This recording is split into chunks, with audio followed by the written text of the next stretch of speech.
Chapter 40. The Ultimate Realization.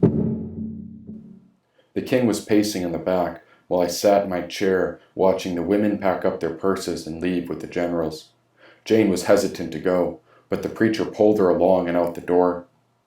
And if she was trapped under their control, if she had no choice but to continue on, then that made two of us. There was always a choice, and I could forsake the king's orders and run after her. Or I could fight the battle Cicero had spoken of, by following my own path, and that's what I was praying Jane would do too. Here I was, alone with the king, when the door shut and all the voices went mute outside. This whole pyramid had been engineered so sturdy that each wall was impeccable and soundproof. A moment ago I watched Jane's eyes peer through the door before it closed, and she was gone for good. It seemed as if the king and I were in a separate dimension, without anyone's voice to disturb us. The kitten crept out from under my chair to sniff the bag that Cicero had yet to emerge from. "There are written rules we call laws, but there are also unwritten rules too," said the king. "Do you know the difference?"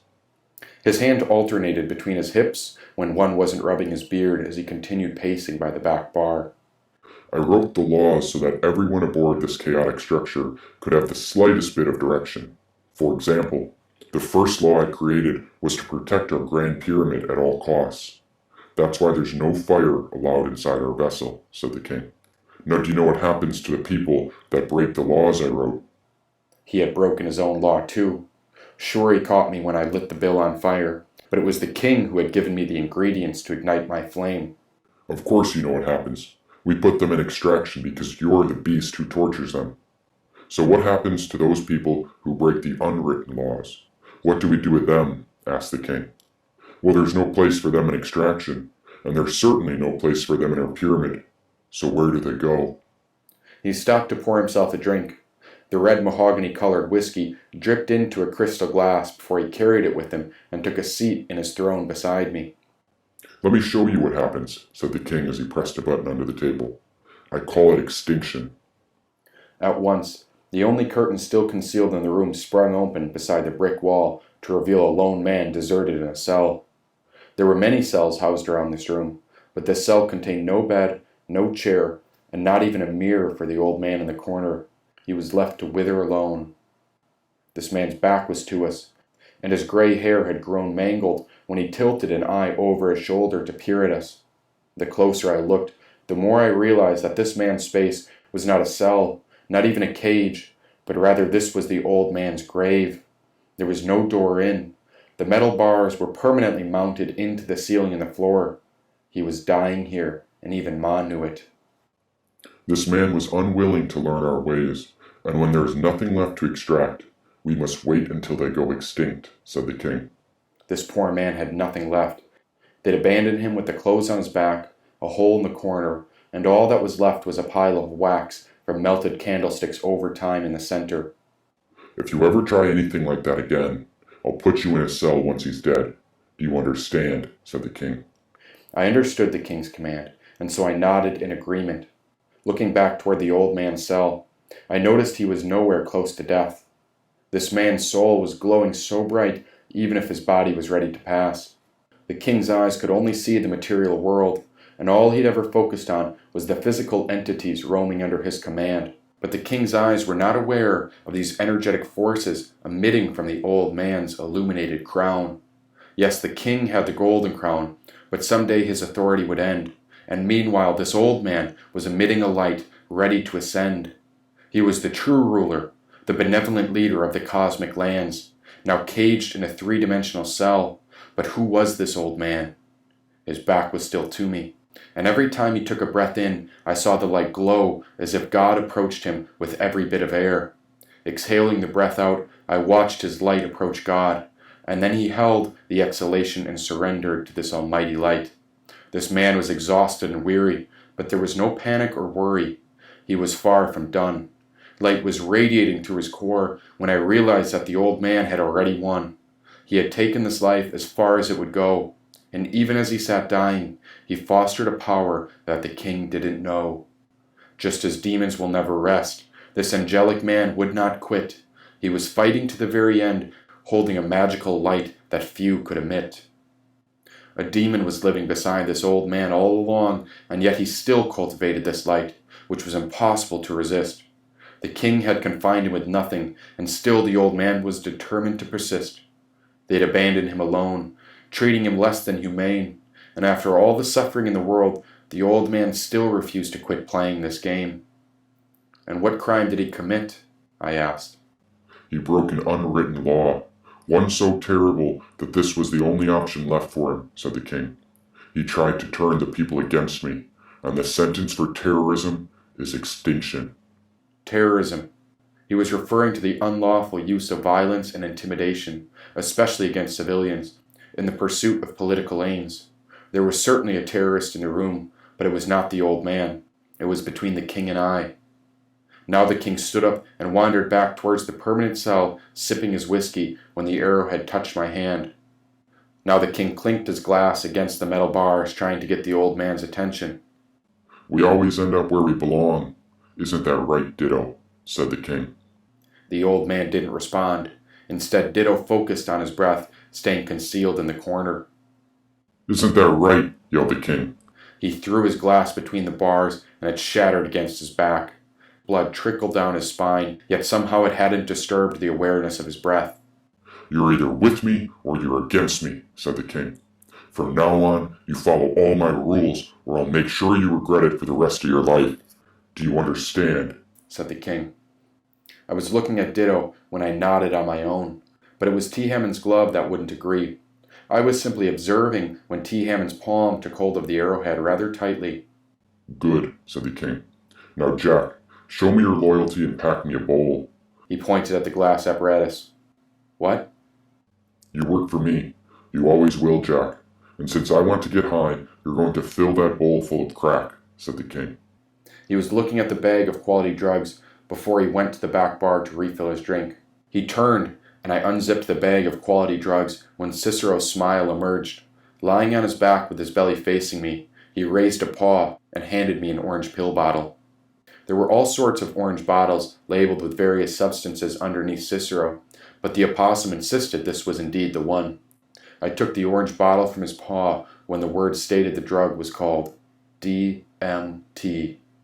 I couldn't remember everything, but I was aware of the past and how each moment of my life brought me to this present moment. If not for this substance, then Collie Jack would still be locked behind the brass door, and I would have never found her. It's not a mind eraser, it's an ego operation, a racer of sorts, but I still think it's a meeting with all the ancestors through God. Whatever the substance was, I meant no harm when I popped the cap off and began to pack the DMT substance into the glass bowl. Ditto's eyes followed me. I was silent and aware of the choice I was making when my own light began to glow. I carried the glass pipe over to the king. Good man, Jack, said the king. He took the pipe, then raised a compact torch from the back bar. Now about the money, said the king, flicking the torch on. I'm afraid you're going to leave it with me. It was never yours to begin with. In fact, even Davis owes me, so let's call it even. Understood? I looked back at the table. Green papers were scattered with the king's portrait, and it meant nothing to me. He could keep it all as long as he took a breath of that smoke. It's yours. The king lowered his lips to the glass pipe. Good, he said. The compact torch sent a ray of intense fire scorching the white substance. With his lips secure against the glass pipe, he inhaled a giant puff of white smoke. Holding it in his lungs, he exhaled a cloud past my face as the smoke billowed out into the room. You're free to go now, he said. And soon you will be freed as well. The king's smirk fell flat on his face. His eyes stared dead ahead while the rest of his body began to collapse into mine. The king muttered, What drug was? He tried to find a seat, but the drug came upon him as his pupils changed. He was leaving this physical world and entering a new dimension when I lowered him onto his knees and held his shoulders against my waist. He was sitting on his heels when I watched his eye close. Soon his entire sight would dissolve, and he'd forget how he was living in this body all along. He's a goner now, said the kitten climbing out from underneath the table. The man called the king, the one who had killed me, was helpless and alone, kneeling before thee. With his body numb, I wasn't sure if anything would hurt. And even after I killed him, let's all remember the truth. He killed me first. Oh, not I, no, not me. I was someone in this body, but not a Mowgli, you see. It was T. Hammond's idea, because he was already dead. So it was T. Hammond who moved our legs toward the king, kneeling ahead. All I did was watch, through one little eye, and here I saw T. Hammond's fingers pulling out a canvas holding an arrowhead high. Unrolling the blade, T. Hammond stretched the canvas tight. It was taut between both his hands while he held the arrowhead on our right. Approaching from the rear, T. Hammond threw the canvas around the king's head. Pulling the page tight around his face, every thread began to spread. Then we pulled his head back, and but this was not I, this was not me. T. Hammond was doing it because a Mowgli was dead, you see. I was simply observing what a single human being already did to me. Now T. Hammond pinched the canvas around his face when the king opened his eyes. His eye was poking through the lone hole, revealing how a king would cry. Tears were falling. Now his mouth tried to speak, but the drug held him tighter than I was holding the page around his cheeks. But this was not I, no, this was not me. All I did was watch while T. Hammond pinned the king on his knees. This man was helpless. Even Ditto knew he was dead. And now the preacher gasped while T. Hammond lowered the arrowhead. Wait, someone was in this room. But why did I care? T. Hammond was braver than any general ever even dared. Her blade was sharp, pointing at the back of his neck. This was the same way he killed T. Hammond, and now this hawk began to peck. Yes, a white hawk with one eye, a bird with a canvas beak. And T. Hammond held the page tight while the king tried to speak. Now a ladybug was looking down, and then but it was not I, this was not me. T. Hammond steadied the arrowhead on his neck when my third eye opened to see, because as I looked down again, I found some words looking back. Life is beautiful, were the words I'd written so long ago. So poetic and true, even the broken sentence seemed right. It was a reminder to be myself while the king tried to fight. And if the king was dying, then soon he'd be dead, and so I wanted to prove which slave put the blade through his head. Pinching the canvas tighter, I pulled off my mask. His eye was peering up into my eye, into the life of Collie Jack.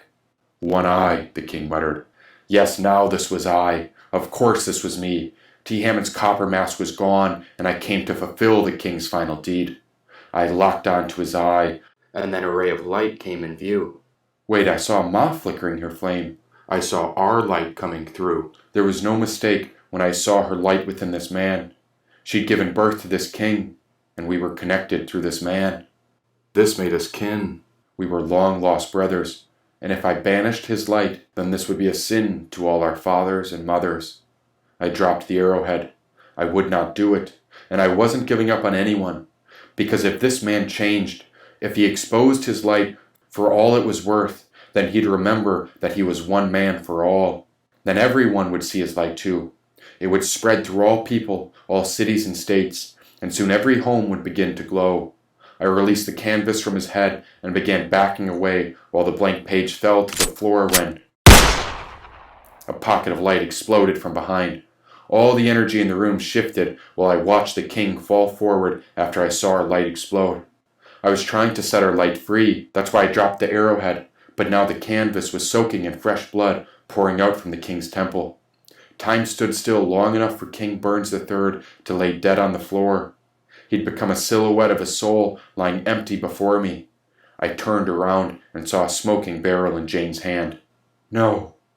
We were so close. If he changed, then everyone would see it. If he changed, then all the people could grow too.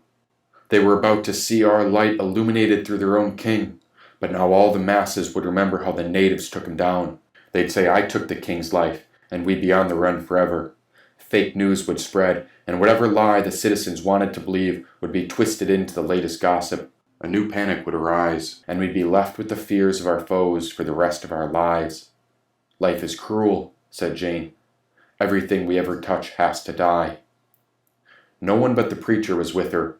The room was silent, and then Ditto began to hum the sound of the Om from his cage. After the noise settled, Cicero was making his discomfort known. He'd been drenched in blood, while the kitten had only been splattered. The pool of red gore was spreading from the king's head while I stared down at the canvas to read the words I'd written long ago. Life is beautiful. I paused. Because even the things we fear most have to die too.